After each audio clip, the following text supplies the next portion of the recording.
ठाण्याचे खासदार नरेश मस्के यांनी ठाणे महापालिकेच्या महापौर पदाबद्दलचा अंतिम निर्णय हा मुख्यमंत्री देवेंद्र फडणवीस आणि उपमुख्यमंत्री एकनाथ शिंदे हे मिळून घेतील अशी प्रतिक्रिया दिली आहे। आमचाही स्ट्राइक रेट चांगला आहे, भाजपनेही महापौर पदाची मागणी केली आहे। मागणी प्रत्येक जण करत असतो, परंतु हा निर्णय मुख्यमंत्री फडणवीस आणि उपमुख्यमंत्री शिंदेच घेतील, यावर मी प्रतिक्रिया देणं उचित ठरणार नाही अशी ही प्रतिक्रिया त्यांनी दिली आहे। स्ट्राइक रेट तशाच पद्धतीचा आहे, अगदी 99% हा स्ट्राइक रेट आहे।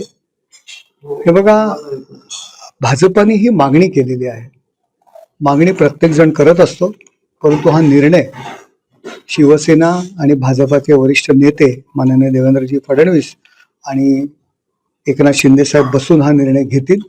त्यामुळे या निर्णयावरती प्रतिक्रिया देणं किंवा या मागणीवर प्रतिक्रिया देणं मला उचित वाटत नाही। आज शिवसेनेचे एकूण जे संख्याबळ लागतं, जवळजवळ 66चं संख्याबळाची आवश्यकता आहे, परंतु 10 नगरसेवक जास्त आहेत शिवसेनेचे। आणखी सुद्धा 75 मध्ये संख्या वाढण्याची शक्यता आहे, थोड्याच दिवसात तुम्हाला समजेल।